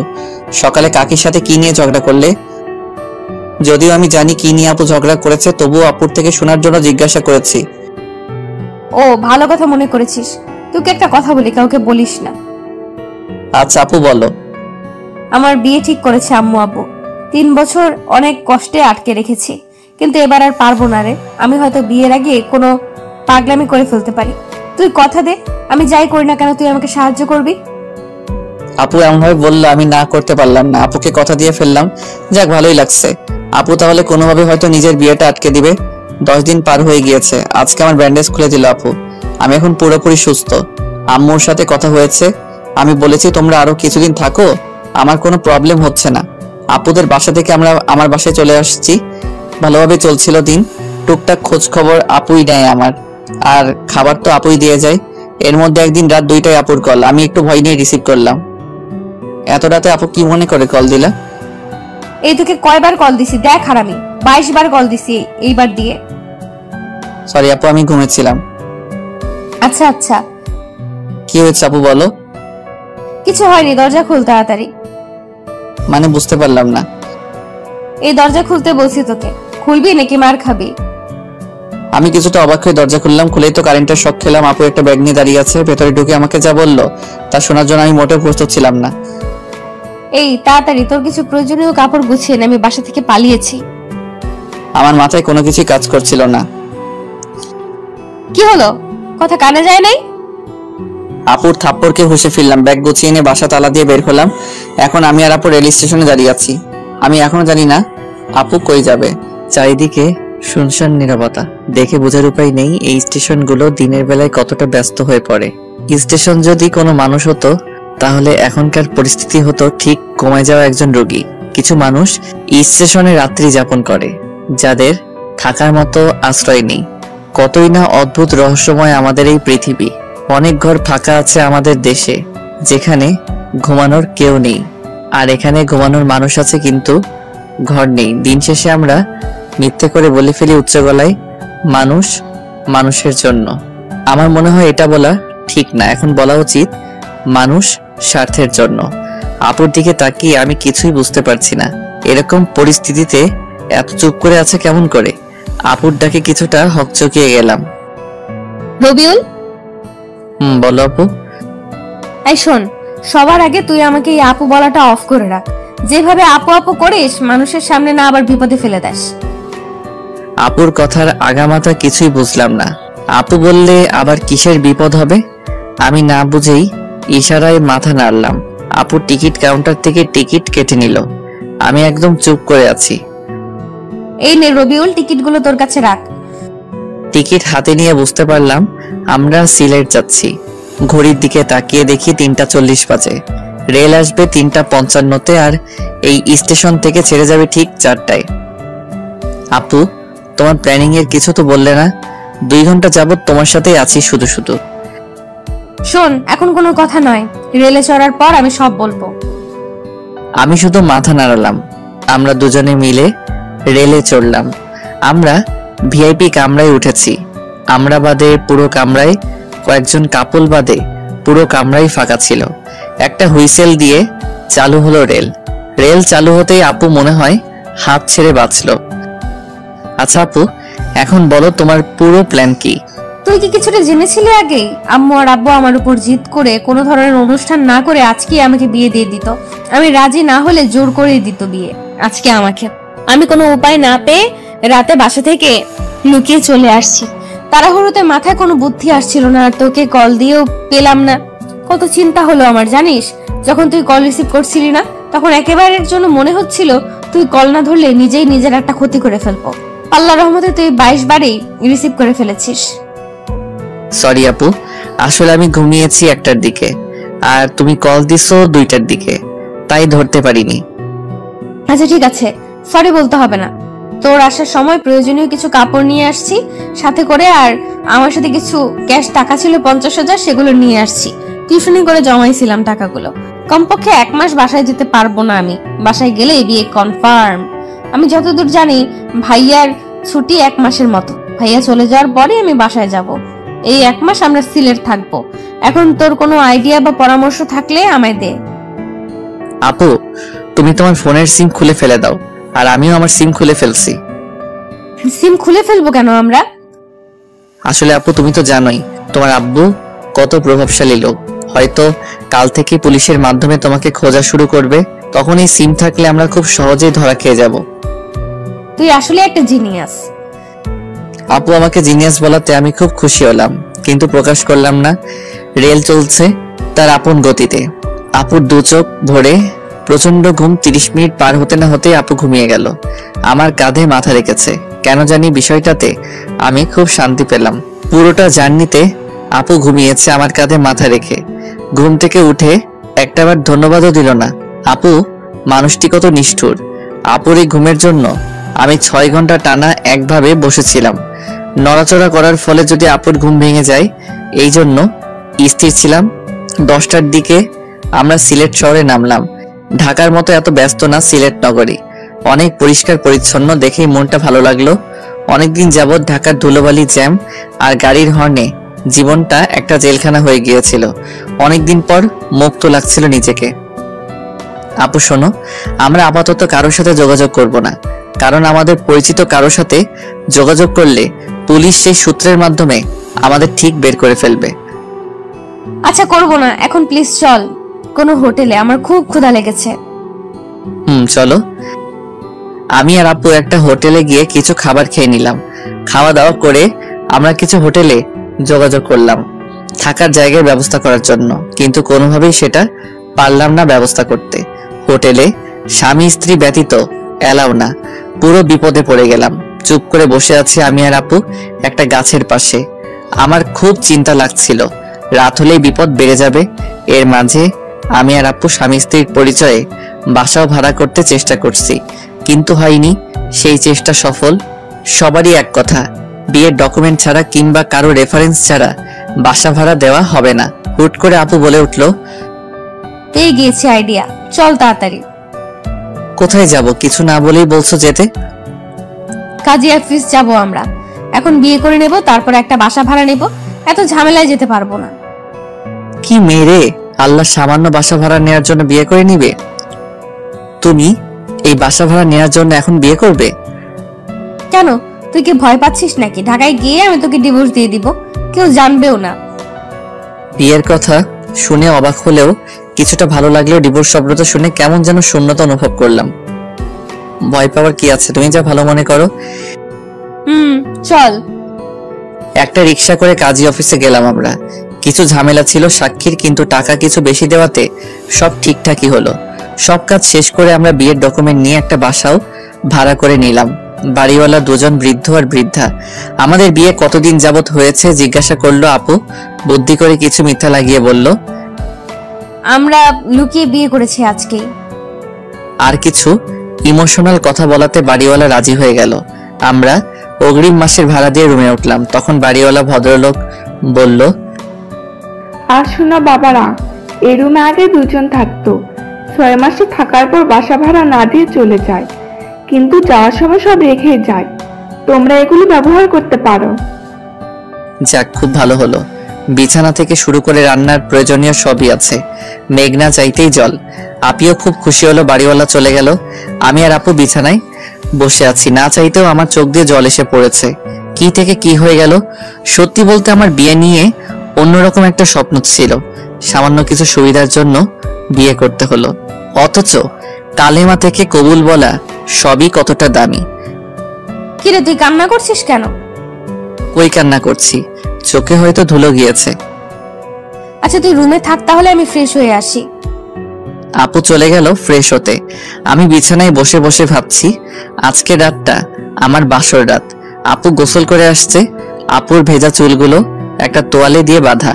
কানের পাশে কিছু চুল থেকে টপ টপ করে পানি পড়ছিল। আপুকে এই অবস্থায় দেখে আমি পুরো শক খেলাম। কিরে, তুই কি দেখিস অমন করে? মনে হয় আজকে তুই প্রথম দেখছিস আমায়। যা গোসল করে আয়। যাচ্ছি। আমি গোসল করে আসলাম। এসে দেখি আপু তার চুল ছেড়ে দিয়েছে শুকানোর জন্য। আপুর এত বড় চুল আমি তো বুঝতেই পাইনি। এর আগে আপুকে যতবার দেখেছি আমি কখন আপুর চুল দেখিনি। আজ দেখে আমি পুরো অবাক। এত পড়াশোনা করে আপু কেমন করে তার চুল সামলাতো? আপু একটা কথা বলি। বল। আচ্ছা আপু, তুমি কেমন ছেলেকে বিয়ে করতে চাও? তোর মতো ছেলেকে? আমি এগুলো নিয়ে ভাবিনি কখনো। সত্যি কথা হলো, আমি মেডিকেল কোর্স শেষ করে বিয়ে করতে চাই। তার আগে এগুলো নিয়ে ভাবতে চাই না। ও আচ্ছা। আচ্ছা দেখ রবিউল, এখন তো এই বাসায় আমরা কমপক্ষে 1 মাস থাকবো। আর যেহেতু আমরা এখানে স্বামী স্ত্রী হয়ে বাসা ভাড়া নিয়েছি, তাই তুই আমাকে টোটালি আপু বলা অফ কর। সবসময় তুই আমাকে নাম ধরেই ডাকবি। আপু আর নাম ধরে ডাকতে গেলে দেখবি গুলিয়ে ফেলবি। এখানে আমাদের না চাইলেও স্বামী স্ত্রীর মতো অভিনয় করতে হবে, আর সেটা না করলে ধরা খেলে আবার পুলিশও দিতে পারে। এখানকার মানুষ অনেক সচেতন। তো এখন থেকে আমি তোকে তুমি করে বলবো, আর তুই আমাকে নাম ধরেই ডাকবি, ঠিক যেরকম স্বামী স্ত্রীরা কথা বলে। আপুর কথা শুনে ভালোই লাগলো। নিজেকে সত্যি সত্যি জামাই মনে হচ্ছিল। কিন্তু তুমি আবার কিছু মনে করবে না, বলবে না তো যে বেয়াদবি করছি? আরে পাগল তুই, আমিই তো বলছি সব করতে। বিপদের জন্যই তো আমরা এসব করছি। আচ্ছা মৌ, খুব ভালোবাসা মিশিয়ে আপুকে নাম ধরে বললাম, রাতের বেলায় আবার বাড়িওয়ালা আসলো আমাদের রুমে। তোমাদের নামই তো ভালো করে জানা হলো না। আন্টি, আমার নাম রবিউল আর ওর নাম মৌ। ও আচ্ছা, তোমাদের খুব ভালো মানিয়েছে, কিন্তু দোয়া করি তোমরা অনেক সুখী হও। এই যে তোমাদের জন্য রাতের খাবার নিয়ে আসছি। এখন তো আর কিছু রান্নাও করতে পারবে না, আর হোটেলও বাসা থেকে অনেক দূরে। তোমরা দুজন মিলে খাবার খেয়ে নিও। আমি আসি তাহলে। আচ্ছা আন্টি, যাক ভালোই হলো, খুব ক্ষুধা লেগেছিল আমার। আচ্ছা মৌ, চলো আমরা খেয়ে নেই তাহলে। তোমাকে কি খাইয়ে দিতে হবে? আপু আমার দিকে খুব অবাক হয়ে তাকালো। তুই এমন করে কথা বলছিস কেন? কেমন করে বলি? এমন ভাবে বলছিস যেন আমরা সত্যি সত্যি স্বামী স্ত্রী। থাক থাক, কথায় আছে তো, কান আর ভালো করতে নেই। তুমি বললে যেন আমরা স্বামী স্ত্রীর মতন থাকি, আর এখন বলছো আমি কিভাবে কথা বলছি, আর তুমি নিজেই বললে স্বামী স্ত্রীর মতন অভিনয় করতে। হ্যাঁ বলছি তো। তো এখন তুমি আমাকে তুই করে বলছো কেন? সরি, আসলে সারা জীবন তুই করে বলেছি তো, তাই আর কি। আচ্ছা, এরপর থেকে আর হবে না। সরি, তুমি রাগ করো না। আমি তুমি করেই বলবো, কিন্তু দয়া করে এর ফায়দাটা নিও না। যদি কোনো রকম ফায়দা নিতে চাও তাহলে আমি তোমার মাথা ফাটিয়ে দেবো। কি ভয়ঙ্কর মেয়ে রে বাবা! আরে তুমি কি আমাকে ওই ধরনের ছেলে ভাবো? না, সেটা ভাবি না, কিন্তু ছেলে বলে কথা।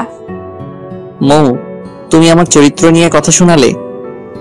হয়েছে, এখন আর রাগ আর ঝগড়া করতে হবে না। চলো এখন আমরা ঘুমিয়ে পড়ি। এখনই ঘুমিয়ে পড়বো?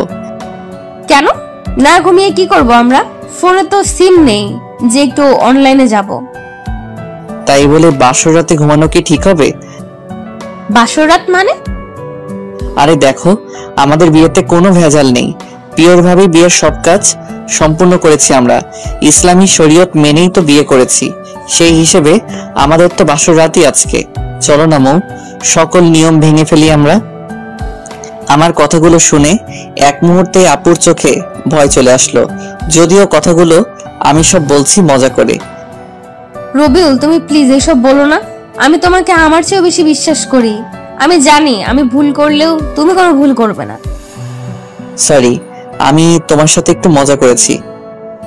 আপুর নাম ধরে ডাকতে আমার খুব লজ্জা লাগে, কিন্তু তবুও অভ্যাস করে নিতে হবে, কারণ অন্য কেউ আপুর ডাক শুনে ফেললে আবার ঝামেলায় পড়তে হবে। আচ্ছা চলো আমরা তাহলে এখন ঘুমাই। সারাদিন তো অনেক ধকল গেল আমাদের উপর দিয়ে, কিন্তু বিছানায় যেতেই হলো। আরেক বিপত্তি, দুজন আমরা এক বিছানায় ঘুমাবো। এই তুমি আমার সাথে ঘুমাবে কেমনে? তুমি নিচে ঘুমাও, আমি বিছানায় ঘুমাবো। আমাকে দিয়ে এত কিছু করিয়ে তুমি কি আমাকে নিচে রাখতে চাচ্ছ? আর এই ঠান্ডায় আমি ফ্লোরে ঘুমালে কালকে আমাকে কবর দিতে হবে। তাও ঠিক। একটা কাজ করো, বিছানার মধ্যে বালিশ দাও, আমি ওপাশে আর তুমি ওপাশে ঘুমাও। আচ্ছা ঠিক আছে। আপু আর আমি শুয়ে আছি। গত 24 ঘন্টায় কত কিছুই না ঘটে গেল। কল্পনায়ও এগুলো কখনো আমার মাথায় আসতো না। কিছুদিন আগেও যাকে হারানোর ভয়ে আটকে উঠেছিল আমার অবচেতন মন, আর আজকে তার সাথে এক বিছানায় রয়েছি। আবার হয়তো 1 মাস পর কোথায় থাকবো সেটা সৃষ্টিকর্তাই ভালো জানে। অনেক চেষ্টা করেও আমার ঘুম আসছিল না। আপুর দিকে একটু তাকাতেই দেখি আমি গভীর ঘুমে আছি। এত তাড়াতাড়ি ঘুমাই কেমনে মানুষ? আপুকে নিষ্পাপ লাগছিল ঘুমন্ত চেহারায়। আপুকে দেখে একটু লোভ হচ্ছে। আপুকে যদি একটু স্পর্শ করতে পারতাম। কি সব ভাবছি রাতে আমি। আপুকে নিয়ে ভাবতে ভাবতে ঘুমানোর জন্য খুব সুন্দর একটা স্বপ্ন দেখলাম। সকালবেলায় আপুকে দেখে স্বপ্নের কথা মনে হতেই আমার লজ্জা লাগছিল। রাতে স্বপ্ন দেখেছি আপু আর আমি শুয়ে আছি। আমি কোনো একটা কারণে রাগ করেছি। এই রবিউল, তুমি আমার উপর রাগ করে আছো কেমনে? তবু আমি কোনো কথা বলছি না। আপু বারবার আমার সাথে কথা বলার চেষ্টা করছিল। আমি চুপ করে আছি। একসময় এসে আপু জোর করে আমার ঠোঁটে ঠোঁট লাগিয়ে খুব জোরে একটা আমি নিঃশ্বাস নিতে পারছিলাম না। আপু ছেড়ে দেওয়ার পর আমি হাঁপাচ্ছিলাম। এই তুমি কি নিয়ে হাসছো? কিছু না, এমনি হাসছি। সারাদিনই আপুর সাথে খুনসুটি ভালোই কাটলো। বিয়ের প্রথম দিন। মৌ, আমি একটু বাহিরে যাব, তুমি বাসায় থেকো, কোথাও যেও না। আমাকে একা রেখে কই যাবে তুমি এই নতুন জায়গায়? আমার একটু দরকার আছে, থাকো তাহলে। আমি গেলাম। আমার মানিব্যাগটা নিয়ে বের হলাম। বাসা থেকে বের হয়ে একটা রিক্সা নিয়ে শহরে গেলাম। আসলে আমি শহরে আসছি মৌ আপুর জন্য কিছু বই কিনতে। আমি চাই না এই 1 মাসে আপুর পড়াশোনার ক্ষতি হোক, তাই দেখি কিছু বই ম্যানেজ করা যায় নাকি। আসার সময় লুকিয়ে আপুর কলেজের কার্ডটা নিয়ে আসছি। আপুর কার্ডে সব লেখা ছিল। আমার বই খোঁজার জন্য বেশি কষ্ট হলো না। মেডিকেল কলেজের একটা লাইব্রেরি থেকে আপুর সেমিস্টারের সব বই কিনে নিলাম। সব মিলিয়ে 3000 টাকার বই কিনলাম। ভালোই সময় লেগে গেল বই কিনতে কিনতে। বাসায় ফিরতেই আপু এমন ভাবে দরজা খুলে দিল যেন খুব মিস করছিল। এত দেরি করতে হবে তোমার? যদি সত্যি তোমার বউ হতাম, একা রেখে এত সময় বাহিরে এইভাবে থাকতে পারতে? জানো কতটা চিন্তা হচ্ছিল আমার। সরি, তোমার জন্য ছোট্ট একটা সারপ্রাইজ আছে বলে মৌয়ের হাতে বইয়ের প্যাকেটটা দিলাম। আমি আসার সময় গিফট পেপারে করে মুড়িয়ে নিয়ে আসছিলাম। বইগুলো গিফট পেপার খুলে আপু খুশিতে চিৎকার করে এসে আমায় জড়িয়ে ধরলো। আমি তো পুরো শকড। কয়েক সেকেন্ড পর আপু আমায় ছেড়ে দিয়ে সরি, আমি উত্তেজনায় তোমায় জড়িয়ে ধরে ফেলেছি।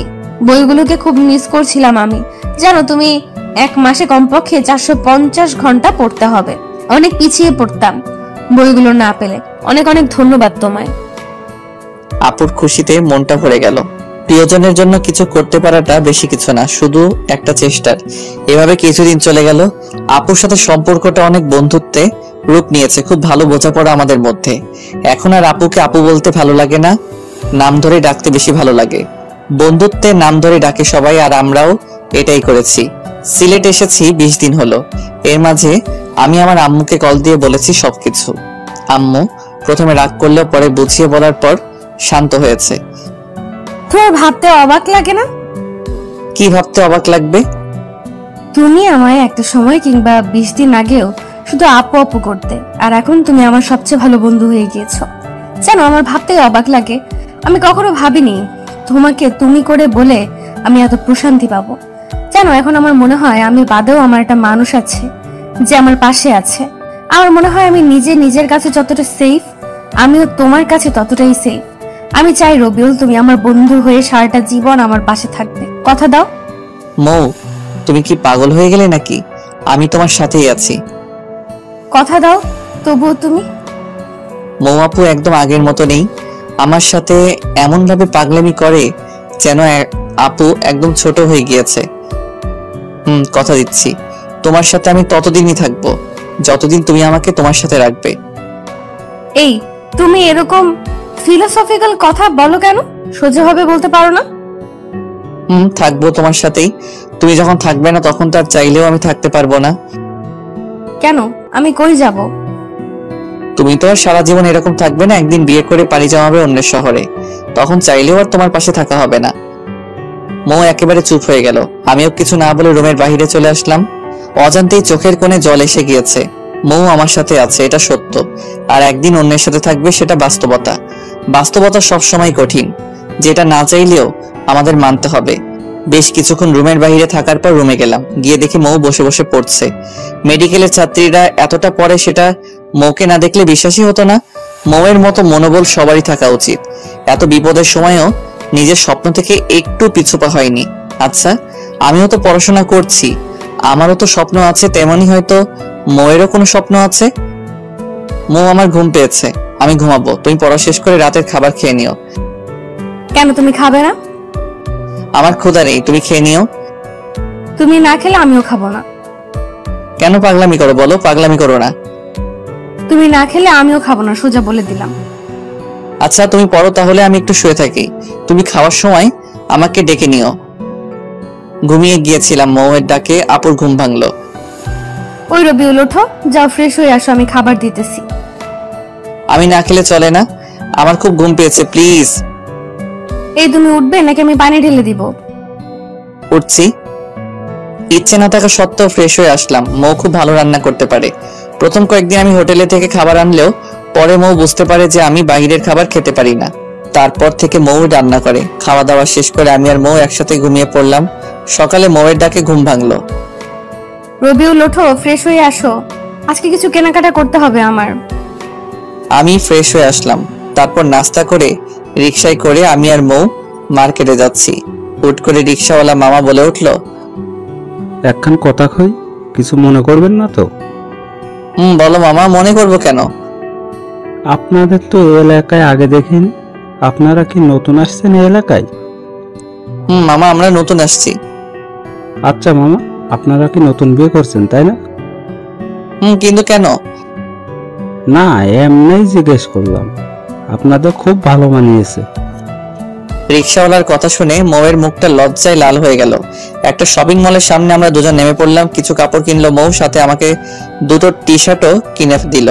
কেনাকাটা শেষ করে বাসায় ফিরছিলাম, কিন্তু হুট করে মৌ রিক্সা থামাতে বলল, চলো চা খাবো। সিলেটে এসে যদি এখানকার চাই না খাই তাহলে সিলেট থাকাটাই বৃথা। যদিও আমি চা খাই না, তারপরও দুজন মিলে স্পেশাল চা খেয়ে নিলাম। তারপর দুজন কিছুক্ষণ ঘুরে বাসায় চলে আসলাম। বাসায় এসে আমার মাথা ঘোরাচ্ছিল, আমি শুয়ে পড়লাম। মৌ ফ্রেশ হয়ে পড়তে শুরু করলো।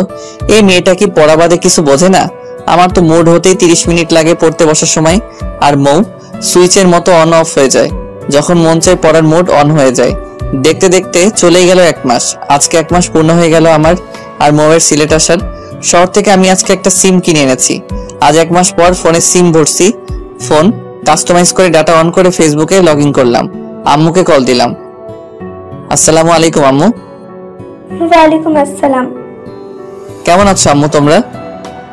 এই তো বাবা, আমরা ভালোই আছি। তোরা কেমন আছিস? আজকে সাগরের পরিবারের সবাই আমেরিকায় চলে গেল। সাথে মৌয়ের সাথে সাগরের বিয়েও ভেঙে দিয়েছে। বলো কি আম্মু, তাহলে তো আমরা কালকে চলে আসবো। কতদিন তোমাদের দেখি না। আচ্ছা বাবা, সাবধানে থাকিস। আর শোন বাবা, মৌয়ের বাবা কিন্তু খুব রেগে আছে। আচ্ছা আম্মু, সেটা নিয়ে চিন্তা করতে হবে না, মৌই ওর বাসা সামলাবে। তারপর ফোন কেটে দিলাম। মৌ, শুনছো তুমি? হ্যাঁ বলো, ডাকছো কেন? একটা গুড নিউজ আছে। কি নিউজ শুনি? তোমার সাগর ভাইয়ের পরিবারের সবাই আমেরিকা চলে গিয়েছে, আর যাওয়ার আগে তোমার আর সাগরের বিয়ে ভেঙে দিয়েছে। মৌ শুনেই তো খুশিতে চিৎকার দিয়ে এসে আমায় জড়িয়ে ধরলো। কয়েক সেকেন্ড পর, সরি রবিউল, কিছু মনে করিস না। খুশিতে আমার মাথাটাই ঠিকভাবে কাজ করেনি। চল সবকিছু গুছিয়ে নেই, আমরা কালকেই ঢাকা চলে যাব। সবকিছু গুছিয়ে নিলাম। কোন রকম ভাবে রাতটা পার করেই সকালবেলা বাড়িওয়ালা কাকা কাকির থেকে বিদায় নিয়ে বের হয়ে পড়লাম। আমি আর মৌ দাঁড়িয়ে আছি স্টেশনে, প্রচন্ড শব্দ আর ভিড়। কোন রকম ভাবে আমি দুটো টিকিট কিনে নিলাম। 9:20 বাজে, 10টায় রেল আসবে। দুজন মিলে বসে আছি আর রেলের জন্য অপেক্ষা করছি। আজকে মনে মনে ভাবছি রেল যেন 10 মিনিট পর আসে। আমি খুব ভালো করেই জানি বাসায় যাওয়ার পর হয়তো আর এইভাবে মৌয়ের কাছাকাছি থাকা হবে না। একেই বলে ভাগ্য। আজকে সময় 2 মিনিট আগে রেল আসলো। খুব ইচ্ছে করছিল মৌকে নিয়ে এই শহরে থেকে যেতে, কিন্তু বাস্তবতা সেটা কখনোই মেনে নিবে না। ইচ্ছে না থাকা সত্ত্বেও মৌকে নিয়ে রেলে উঠলাম। কি তোমার কি মন খারাপ নাকি? না, মন খারাপ থাকবে কেন? অনেকদিন পর বাসায় যাচ্ছি, মন খারাপ হবে কেন বলো?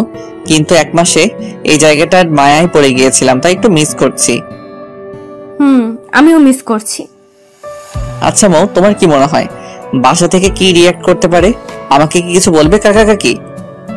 আমি খুব ভালো করেই জানি, যাই হয়ে যাক না কেন তোমায় একটা কথাও শোনাবে না, কারণ এখানে তোমার কোনো দোষ নেই। আমি প্রাপ্ত বয়সী হয়ে আমার নিজের ইচ্ছেতেই আমি তোমার সাথে বাসা ছেড়েছিলাম। কথায় আছে না, অল্প সুখে কাতর অধিক সুখে পাথর। ঠিক বলছো। আজকে আর মুখ ঘুমালো না, হয়তো বাবা মাকে দেখার জন্য মনটা অস্থির হয়ে গিয়েছে। মৌকে আমি আস্তে আস্তে খুব বেশি মিস করছি। আর কয়েক ঘন্টা পর মৌ হয়তো আর এতটা কাছে থাকবে না। রেল ঢাকার স্টেশনে থেমে গিয়েছে। চলো আমরা এসে গিয়েছি। চলো। রেল থেকে নামলাম। এখান থেকে আমরা আপাতত আলাদা হয়ে যাই। আমি কিছুটা মন খারাপ করে বললাম, আচ্ছা ঠিক আছে। আমি স্টেশনে দাঁড়িয়ে আছি, মৌ একটা রিক্সা নিয়ে চলে যাচ্ছে। মৌ চলে যাচ্ছে, কিন্তু কেন যেন মনে হচ্ছে আমার সবকিছুই নিয়ে যাচ্ছে। চোখের কোণে জল এসে পড়ছে, হাতের উল্টো পিঠ দিয়ে জল মুছে একটা বড় করে দীর্ঘশ্বাস নিলাম। ছেলেদের কান্না করতে নেই, এগুলোর কোনো মূল্য নেই। আমি অনেকক্ষণ পর রিক্সা নিয়ে বাসার উদ্দেশ্যে রওনা দিলাম। বাসায় আসতে আম্মু এসে আমাকে জড়িয়ে ধরে কান্না করে দিল। তুই কেমনে আমাদের ছেড়ে এতদিন ছিলি? জানিস আমি আর তোর বাবা কত চিন্তা করেছি। আমি আমার ভুলটা বুঝতে পারলাম। প্রত্যেকটা সন্তান তার বাবা মায়ের কাছে কতটা প্রিয় সেটা হয়তোবা আমরা বাবা কিংবা মা না হওয়া অবধি বুঝতে পারবো না। অনেকদিন পর বাবা মার সাথে রাতের খাবার খেলাম। পৃথিবীতে যত রান্নাই হোক না কেন, মায়ের হাতে রান্নার উপরে কিছুই নেই। খুব তৃপ্তি নিয়ে খেলাম, খাওয়া দাওয়া করে রুমে চলে আসলাম। মনে মনে মৌয়ের উপর খুব রাগ হচ্ছে। মেয়েটা কতটা স্বার্থপর, একটা কলও দিল না। আর আমি কিনা এই মেয়েটার জন্য 1 মাস বাসা ছেড়ে দিলাম। খুবই রাগ হচ্ছিল মৌয়ের উপর। আমি রুমে শুয়েছিলাম, একটু পরে বাসায় কথা শব্দ শুনতে পেলাম। কোনো আত্মীয় আসছে হয়তোবা, কিন্তু সেদিকে আমার কোনো মাথা ব্যথা নেই। একটু পর আমাকে আম্মু এসে ডাক দিল। আমি গিয়ে দেখি মোয়ের আব্বু আম্মু আসছে। আচ্ছা রবিউল, তুমিও তো একবার বলতে পারতে নাকি? আমরা তো তোমাদের বাবা মায়ের মতনই। আমি তো কাকার কথার কিছুই বুঝতে পারছি না। কি বলছেন কাকা? আমি কিছুই বুঝতে পারছি না। হয়েছে বাবা, যা হওয়ার তা তো হয়েই গিয়েছে। এখন আর ওইসব নিয়ে কথা বলে কিছু যাবে আসবে না। তো বিআই সাহেব বলেন, কবে বিয়ের ডেট দিবেন? আমরা কিন্তু একটু দেরি করতে চাচ্ছি না। আর রবিউলের সাথে বিয়ে হলে তো অনেক ভালোই হবে, সারা জীবন আমাদের কাছেই থাকতে পারবে। আচ্ছা ভাই, তাহলে দেরি করতে হবে না। আর আগামী শুক্রবারই বিয়ের তারিখ তাহলে ঠিক রইলো। আচ্ছা বিআই সাহেব, আমরা তাহলে এখন উঠি। উঠবেন মানে? মিষ্টি মুখ না করে কোথাও যেতে পারবেন না। কই গো রবিউলের আম্মু, দাও বেআই বেইনকে মিষ্টি দাও। মোয়ের বাবা চলে গেল। কিছুই বুঝতে পারছি না কি হচ্ছে। সব 10 মিনিট পরে মৌ আমাকে কল দিল। সরি, আমি তোকে আর কল দিয়ে কিছু বলতে পারিনি। বলবো কেমন করে আর? বাসায় এসেই দেখি আব্বু আম্মু আবার নতুন করে তোর সাথে বিয়ে নিয়ে কথা বলছে। আমি না করতেও বাজারে চলে গিয়েছে। বাজার থেকে মিষ্টি কিনে নিয়ে নাকি তোমাদের বাসায় যাবে, বিয়ে নিয়ে নাকি কথা বলার জন্য। কাকা কাকি আসছিল, আমাকে কিছু বলার সুযোগই দিল না। বিয়ের তারিখ ঠিক করে চলে গেল। বলো কি তুমি? তোমার বাবা মাও রাজি হয়ে গিয়েছে, তুমি কিছু বলো নাই কেন? আমি আর কি বলবো, আমার কাছে কেউ তো কিছু শুনলই না। আচ্ছা, তুমি একটু কাল আমার সাথে দেখা করতে পারবে?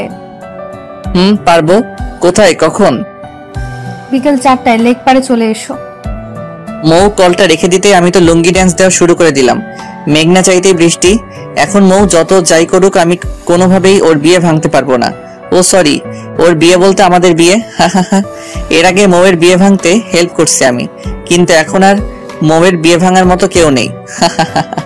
খুব ভালো লাগছে, তবু একটু ভয় আছে, কারণ মৌয়ের মাথায় যে বুদ্ধি, কালকে কিছু একটা আবার উল্টাপাল্টা বুদ্ধি বের করতে পারে। সত্যি কথা হলো যে আমি ভালোবাসি, মৌকে ভালোবাসি, খুব ভালোবেসে ফেলেছি। যেদিন মৌকে বিয়ে করেছিলাম সিলেট থাকাকালীন, আমি সেদিন থেকে আমি আর মৌকে আপুর চোখে দেখিনি। আমি মনে প্রাণে মৌকে বউ হিসেবে সম্মান করেছি, ভালোবেসেছি, কিন্তু মৌকে কখনো বলিনি কিংবা বুঝতেও দেয়নি। বাসা আসার পর হয়তো ভেবেছিলাম মৌকে হারিয়ে ফেলবো, কিন্তু দিন শেষে আমরা যতই চেষ্টা করি না কেন, উপরে একজন আছেন, সে যখন দিবেন তখন আর কিছুই লাগবে না। পরের দিন বিকেলে গেলাম মৌয়ের সাথে দেখা করার জন্য। যাওয়ার সময় মৌয়ের কিনে দেওয়া পাঞ্জাবি পরে গেলাম। লেক পাড়ে গিয়ে দেখি মৌ আগে এসে উপস্থিত। মৌ আজকে একটা সাদা রঙের ড্রেস পরে আসছে, খুব মানিয়েছে মৌকে ড্রেসটাই। কেমন আছো? আমার আর ভালো থাকা, তুমি তো দেখছোই একটার পর একটা বিপদ ছাড়ছে না আমাকে। একটা ভালো আইডিয়া দাও তুমি, তাহলে কি করব আমি এখন? একটা কথা বলি তোমাকে, তুমি যদি রাগ না করো। আচ্ছা বলো, রাগ করব না। না, কথা দাও রাগ করবে না। আর সাথে যা বলার তুমি আমার কথা পুরোটা শোনার পর বলবে। বলো। দেখো, বিয়ে তো একদিন তোমার কিংবা আমার করা লাগবেই। আর আমি তো ছেলে হিসেবে খারাপ না, তো তুমি চাইলে আমাকেই বিয়ে করে ফেলো। বিয়ে করার পর তো কাকা কাকি তোমাকে আর প্রেশার দিতে পারবে না, আর জুনিয়র বর পাওয়া অনেকটা ভাগ্যের। তোমার কথা বলা শেষ? বলা শেষ। থাকো তুমি তোমার আইডিয়া নিয়ে। তোমার থেকে এই আইডিয়া অন্তত আশা করিনি। আর আমি তোমাকে কখনোই স্বামী হিসেবে মানতে পারবো না। রাগ দেখিয়ে চলে গেল। যতই রাগ করো মৌ, এখন আর কোনো উপায় নেই। বউ হিসেবে তুমি শুধু আমারই হবে। রাতে মৌয়ের কল দিয়েছো কেন? তখন তো কিছু না বলে রাগ দেখিয়ে চলে আসলে। আমি কি বিপদে নেই? আমিও তো বিপদেই আছি। বিপদে মাথা গরম করে কিছুই হয় না, উল্টো আরো পরিস্থিতি খারাপ হয়ে যায়। আমি একটা আইডিয়াই তো দিয়েছিলাম, তুমি ভালো কিংবা খারাপ কিছু একটা বলতে পারতে, আর সেটা না করে রাগ দেখিয়ে চলে আসলে। তুমি আর আমি হয়তো ঠিক ছিলাম, আমরা 1 মাস এক বিছানায় থেকেও দুজন কি স্পর্শ পর্যন্ত করিনি, কিন্তু সমাজ এটা মানবে না। দিন শেষে আমরাও সমাজের নিকট দায়বদ্ধ। এখন যদি আমাদের বিয়েটা না হয়, তাহলে কাকা কাকি আর আমার বাবা মা স্বাভাবিকভাবে এলাকায় বসবাস করতে পারবে না। এক একজন এক এক রকমের কথা শোনাবে। তখন তাদের অবস্থাটা কি হবে তুমি বুঝতে পারছো কি? চুপ করে আছে মৌ। বেশ কিছুক্ষণ পর মৌ বলল, আচ্ছা তবুও কি কোনো আইডিয়া নেই তোমার কাছে? এখন আমাদের জন্য চুপচাপ সব মেনে নেওয়াটাই ভালো হবে। পরে না হয় পরিস্থিতি স্বাভাবিক হলে তখন যে কোনো কিছু করা যাবে। আচ্ছা ঠিক আছে, তুমি খাওয়া দাওয়া করছো কি? না খাইনি, একটু পর খাবো। আচ্ছা একটা কথা বলো তো মৌ। বলো। তুমি কি আমাকে মিস করছো না একটু? মিস করার কি আছে? তুমি তো আর মারা যাওনি কিংবা চলে যাওনি কোথাও, তাহলে মিস করার কি আছে? মিস করার কি আছে বলেই কলটা কেটে দিলাম। মৌ এমন করে কেমনে বললো বুঝলাম না। একটা মাস থাকলাম আমরা একসাথে, এক মাস তো একটা মানুষ যদি একটা বিড়ালকে সময় দেয়, তাকেও যদি দুদিন সময় দিতে না পারে, তাহলে সেই মানুষটা সেই বিড়ালকে মিস করবে, এটা স্বাভাবিক নাকি? মিস করেও মিথ্যা বললো মৌ। যাক, এসব ভেবে মাথা নষ্ট করার দরকার নেই। রাতুলকে একটা কল দিলাম। দোস্ত কেমন আছিস? এই তো ভালোই আছি। তুই কি এই গ্রহে আছিস? আমি তো শুনলাম তুই মঙ্গল গ্রহেও চলে গেছিস। শোন, মজা নেওয়া বাদ দে, এখন কাজের কথায় আয়। বল। একটা সুখবর আছে। সুখবর? কি সুখবর? আগামী শুক্রবার আমার আর মৌয়ের বিয়ে। কি বলিস মামা, তুই যে খবর শোনালি আমার তো এখনই নাচতে মন চাচ্ছে। বাসায় অনেক কাজ করতে হবে, আমার তো তেমন কোনো কাজই নেই, তাই তুই কালকে চলে আয়, আব্বু তোকে আসতে বলেছে। আচ্ছা, আমি কালকে আসতেছি। দেখতে দেখতে শুক্রবার এসে গেল। আমার খুব লজ্জা লাগছে, কেন যেন নিজেকে খুব স্পেশাল লাগছিল। কত আয়োজন, কত সাজ, সব আমারই জন্য। সময় যেন থেমে যাচ্ছে, একদম যাচ্ছে না। এর মাঝে মৌয়ের সাথে কয়েক দফা কথা হয়েছে। অনেক বোঝানোর পরও একই কথা, আমাকে বিয়ে করলেও স্বামী হিসেবে মানতে পারবে না। যাই হোক, বিয়ে হয়ে গেলে আমার ভালোবাসা ওকে নিজের করে নিব। মৌ আবার পালাতে চেয়েছিল, তাতে বুঝতে পারছি সুখ আর শোক একসাথে পেতে চলেছি। সব আয়োজন শেষ করে দ্বিতীয়বারের মতো কবুল বলছি। মনে মনে খুব হাসছি। দুবার বিয়ে করে ফেললাম মৌকে। এতক্ষণ মৌকে আমি দেখতে পারিনি, এখন আমার পাশে মৌকে আনা হয়েছে। বিয়ের সাথে মৌকে এত ভালো লাগছে যে সেটা আমি লিখে বা বলে প্রকাশ করতে পারবো না। বিয়ের সব কাজ শেষ করে এখন ফেরার পালা। মৌ এমন ভাবে কান্না শুরু করে দিল, আমি তো পুরো ভ্যাবাচেকা খেয়ে গেলাম। সত্যি বলতে বিয়েটা, মেয়েদের কান্না করাটা স্বাভাবিক, কিন্তু মৌয়ের চোখে কেন যেন আমি জল মানতে পারছি না। কারণ মৌ তো আর সত্যি সত্যি মন থেকে আমাকে স্বামী হিসেবে মেনে বিয়ে করছে না। তাহলে এরকম করে কান্না করার মানে কি? আবার এমনও হতে পারে মানুষের চাপে কান্না করছে, না হলে আবার লোকে কথা বলবে যে কেমন মেয়ে দেখো, বিয়ের দিনে একটু কান্না করছে না। কান্না করতে করতে আমাদের বাসায় চলে আসলাম। আমার রুমে আসতেই তো আমি পুরো চমকে গেলাম। এত ফুল আর এত সুন্দর করে সাজানো হয়েছে, যেটা আমার কল্পনাতেও ছিল না। পুরো ঘরটায় রজনীগন্ধা আর গোলাপের ঘ্রাণে ভরে উঠেছে। বাসা ভর্তি মেহমান। রাত 11টা অবধি মৌয়ের কাছেই যেতে পারলাম না, আমার আত্মীয়রা মৌকে ঘিরে রেখেছে। 11টায় আস্তে আস্তে সবাই চলে গেল। রাতুল আমাকে এক প্রকার ধাক্কা দিয়ে ঘরে ঢুকিয়ে দিল। বিশেষ দ্রষ্টব্য, গল্পের সিজন 2 আসছে খুব শীঘ্রই।